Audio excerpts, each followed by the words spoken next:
একসময়ের নীরব নিস্তব্ধ ধ্বংসাবশেষ এখন তরুণদের কল্পনার রাজ্য। চীনের সাংস্কৃতিক পর্যটনে নতুন এক মাত্রা যুক্ত হয়েছে, যেখানে প্রাচীন ঐতিহ্য এবং আধুনিক প্রযুক্তি মিলিত হয়ে দর্শকদের দিচ্ছে এক নতুন ধরনের অভিজ্ঞতা।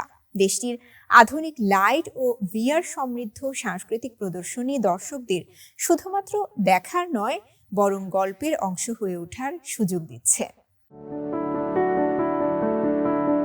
মধ্য চীনের হুবেই প্রদেশে অবস্থিত থাং ইয়া থুসি সিটি রুইন্স একসময়ের নীরব নিস্তব্ধ ধ্বংসাবশেষ এখন তরুণদের কল্পনার রাজ্য।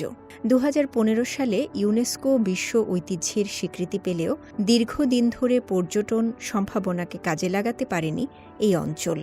তবে 2025 সালে এসে শুরু হয় এক নতুন যাত্রা।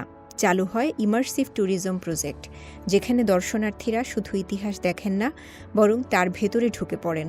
ঐতিহ্যবাহী পোশাক পরে তারা হয়ে উঠছেন থুসি লেডি, প্রাচীন গোষ্ঠীর ক্ষমতাধর নারী নেতৃত্বের প্রতিরূপ।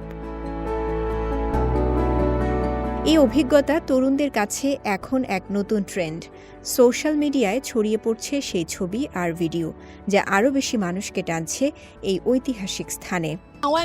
এটা একেবারে আলাদা অভিজ্ঞতা। এখানে শুধু ছবি তোলা নয়, প্রতিটি স্থানের ইতিহাস জানানো হয়, আর আমরা যেন সেই সময়টাতেই ফিরে যাই। এই প্রকল্পের মাধ্যমে বদলে গেছে পুরো এলাকার অর্থনৈতিক চিত্র। আগে যেখানে দর্শনার্থীরা অল্প সময় কাটিয়ে চলে যেতেন, এখন তারা দীর্ঘ সময় অবস্থান করছেন। ফলে খাবার, পানীয় এবং সংস্কৃতি ভিত্তিক পণ্যে ব্যয় বাড়ছে উল্লেখযোগ্যভাবে। আমাদের আয়ের একটি বড় অংশ এখন আসছে ভ্রমণ ফটোগ্রাফি থেকে।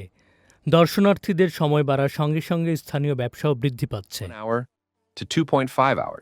শুধু বিনোদন নয়, এখানে রয়েছে শেখার সুযোগও। বিভিন্ন কর্মশালায় তরুণরা শিখছেন থুচিয়া সম্প্রদায়ের ঐতিহ্যবাহী সূচিশিল্প, রূপার অলংকার তৈরি এবং লোকনৃত্য।